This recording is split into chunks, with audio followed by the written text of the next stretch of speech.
আমাদের আপত্তির জায়গাও নেই, গরুই খেতে হবে তার কি মানে আছে। তো এই বিষয় নিয়ে আমি তিনটে কথা বলছি আর কি। প্রথম কথা হচ্ছে কুরবানি। কুরবানি যে আমাদেরকে গরু কুরবানি দিতে হবে তার কোনো মানে নেই। আমরা কুরবানি যে সমস্ত, এটা আমাদের জন্য মানে ম্যান্ডেটরি, আমাদের প্র্যাকটিসিং এর মধ্যে এটা হচ্ছে এসেনশিয়াল প্র্যাকটিস। আমরা গরু কুরবানি দেবো না হলে হবে না এমন কোনো কথা নয়। আপনি যে কোনো গরু, আপনার গরু ছাড়াও খাসি হোক, ভেড়া হোক, দুম্বা হোক, আপনি কোরবানি করতে পারেন। কিন্তু আমাদের সামনে যে উদ্ধত পরিস্থিতিতে যেগুলো আমরা দেখতে পাচ্ছি, যেগুলো ইমামদেরকে বিভিন্ন থানায় ডেকে বলা হচ্ছে যে মাইকের শব্দ সম্পর্কে বলা হচ্ছে, তারপরে আপনার কুরবানি সম্পর্কে বলা হচ্ছে, সব ঠিক আছে। আমরা দেশের আইনকে মান্যতা দিই, সবসময় স্বাগত জানাই, আইনের ঊর্ধ্বে কেউ নয়। 14 বছরের নিচে গরু কুরবানি দেওয়া চলবে না। তার বার্থ সার্টিফিকেটটা কে দেবে গরুটার? তার কি আধার কার্ড আছে? বার্থ সার্টিফিকেট কোথা থেকে আমরা পাবো? যাই হোক, 14 বছর পর্যন্ত গরু বাঁচে কি? ওইখানে আমার কথা। ভারতবর্ষের একটা পরিসংখ্যান বলছে বর্তমানে গরুর গড় আয়ু হচ্ছে 8.5 থেকে 9 বছর, খুব জোর হলে 10 বছর। 1950 সালে যে সময়ে এই আইনটা তৈরি হয়েছিল মিউনিসিপ্যাল এলাকায় গরু কুরবানি নিয়ে, সেই সময়তে গরু চাষের কাজে লাগতো। গরু আপনার কি বলে দুধ দুধ দেওয়ার কাজে লাগতো। গরু বিভিন্নভাবে চাষ থেকে আরম্ভ করে ধান ঝাড়া থেকে বাঁটাই থেকে বিভিন্ন কাজে লাগতো। তো চাষবাসের ক্ষেত্রে গরুর যে একটা চাহিদা ছিল, তার জন্য তখন আইন বার হয়েছিল যে আপনার গরু আপনার কুরবানি করা বা গরু মাংস বিক্রি করা চলবে না। সে 1950 সালে সে আইনকে তার একটা সরলীকরণ বা একটা রিল্যাক্সেশনের জন্য আইনের 12 ধারায় বলা আছে, যেটা আমি অ্যাডভোকেটদের কাছ থেকে শুনেছি, যে ধর্মীয় ক্ষেত্রে একটা রিল্যাক্সেশন দেওয়া হয়ে এসেছে আজও পর্যন্ত, সেটাও আইন মেনে। তার জন্য একদিকে আপনি লক্ষ্য করুন, যারা ধর্মচারণ করছে তাদের ক্ষেত্রেও অসুবিধা হচ্ছিল না, যারা পশুপালন করে তাদের ক্ষেত্রেও অসুবিধা হচ্ছিল না। বর্তমান সময়েতে মুসলিমদের জন্য তো অসুবিধা নয়, বরং এই আইন নিয়ে এসে অনেক মুসলিমের অনেক টাকা বেঁচে গেল। যারা 3টে কুরবানি দিত তারা একটা খাসি দিয়েই ক্ষান্ত হয়ে যাচ্ছে, মানে লাখ লাখ টাকা তাদের বেঁচে গেল। তো আমরা তো খরচা করতাম, মুসলিমরা তো খরচা করত। আর আমার হিন্দু সম্প্রদায়ের ভাইয়েরা যাদের দুধের ব্যবসা আছে, তারপরে 3 বছর পরে গরু যখন দুধ দেওয়া বন্ধ করে, তারা মাথায় রেখেছিল যে এই আইনের 12 ধারা অনুযায়ী একটা সম্প্রদায়ের মানুষ সেগুলো চড়া দামে কিনে তারা তাদের ধর্মীয় কাজে ব্যবহার করে। সেই দিকে লক্ষ্য করে আজকে দেখুন কোটি কোটি টাকা লোন নিয়েছে গো ব্যবসায়ীরা।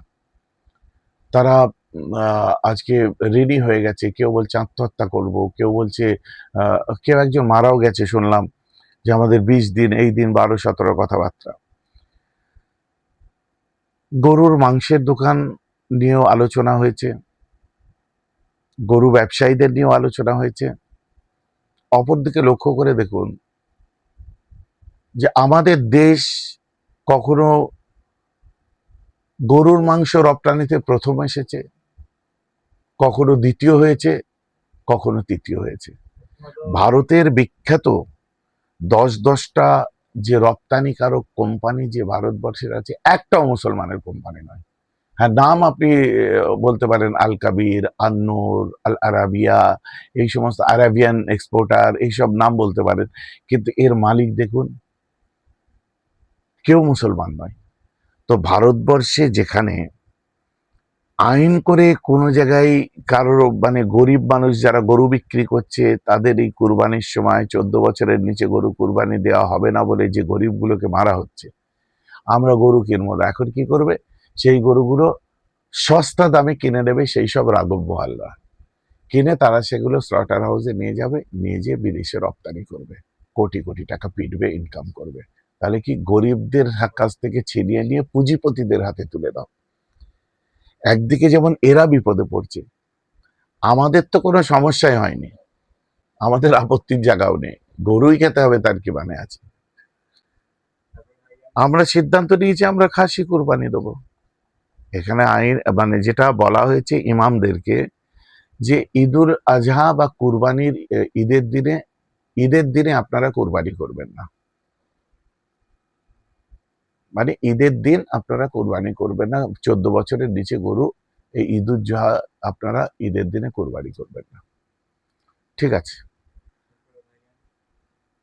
অনেকে তো গরু কিনে ফেলেছে, তো তারা এখন সেই নিয়ে তোমার ভয় পাচ্ছে কি করবো না করবো। আইনকে মান্যতা দিতে হবে। যারা অনেকে তো বিক্রিও করে দিচ্ছে, অনেকে টাকা মার পড়ে গেছে, অনেকে টাকা আপনার গরুওয়ালাদের কাছে আছে, তাও বলেছে আপনাদের আজকেই বলছিল আপনাদের যদি ক্ষমতা হয় দেবেন, না দিলেও কোনো ব্যাপার না, ইচ্ছায় দেবেন না দেবেন না, গরু আমরা নিয়ে যাব না। মানে খামারির বাড়িতেই বা ওদের যেখানে গরু রাখে সেখানেই রাখা আছে। এগুলো ঘটছে এখন। আমার কাছে কথা হচ্ছে এই গরিব মানুষগুলোর যে এত বড় ব্যবসা যে ডুবলো, অবিলম্বে গভর্নমেন্টের উচিত তাদেরকে কম্পেনসেট করার। তাদের যদি কম্পেনসেট না করে তাহলে সেগুলো মাঠে মারা পড়ে যাবে। লক্ষ লক্ষ টাকা সুদের উপরে তারা নিয়েছে, ভুসির দোকানে বাকি, খাবারের দোকানে বাকি, বিভিন্ন মানে তারা আজ ফেঁসে গেছে যাকে বলে। তাদের লোন মুকুব করতে হবে অবিলম্বে, তাদের যত রকম শিথিলতা দরকার তাদেরকে উদ্ধার করতে হবে। শুধু ওদের দিকে লক্ষ্য করলে হবে না, ধনী মানুষদের দিকে। এই প্রান্তিক গরিব মানুষগুলো যে মাঠে মারা পড়ছে, এরা কি করে সচ্ছলভাবে আবার ঘুরে দাঁড়াবে সেই চেষ্টাটা বা সেই প্রয়াস নেওয়া দরকার গভর্নমেন্টের। এটাই এখানেই আমাদের লড়াই, গরিব মানুষগুলো যেন বাঁচে। মেন ব্যাপার হচ্ছে আমরা তো সহজে বলে দিলাম গরু কুরবানি দেবো না, গরিব মানুষরাই তো। মরছে গরিব মানুষরা। চিন্তা করে দেখুন লেদার কমপ্লেক্সে কত মানুষ কাজ করে, টমি হিলফিগার, আমি নাম উল্লেখ করে বলছি, হার্লে ডেভিডসন, এলভি, আপনার তারপরে কি বলে আরমানি, তারপরে গুচি, ম্যাক্সিমাম আপনি লক্ষ্য করে দেখুন এরা যে বেল্ট ব্যাগ যাবতীয় যা কিছু করে সব কাউ লেদার। আমি বলি সারা ভারতবর্ষে গরুকে ব্যান্ড করা হোক এবং ন্যাশনাল অ্যানিম্যাল হিসাবে গরুকে স্বীকৃতি দেওয়া হোক। আমাদের জাতীয় পশু হচ্ছে বাঘ, টাইগার। বাঘের চামড়ার কোনো জুতো দেখেছেন? বাঘের চামড়ার আপনার কি বলে বানি ব্যাগ দেখেছেন? বাঘের চামড়া, কারণ ওটা হলো ন্যাশনাল অ্যানিম্যাল। তো আমরা চাইবো একটা বিল দিয়ে এসে গরুকে ন্যাশনাল অ্যানিম্যাল ঘোষণা করা হোক। গরুর কোনো কিছুই যেন এইভাবে সারা মানে ব্যান করা হোক। গরু কোন রপ্তানি বন্ধ করা হোক, বিক্রি বন্ধ করা হোক, সবকিছু বন্ধ করা হোক। আর তা নাহলে সেই গরিব মানুষটা মরবে আর ওদিকে আপনার ওই উত্তর ভারতে সেসব বড় বড় ধনী ব্যবসায়ীগুলো পিটে যাবে। এটা ঠিক না।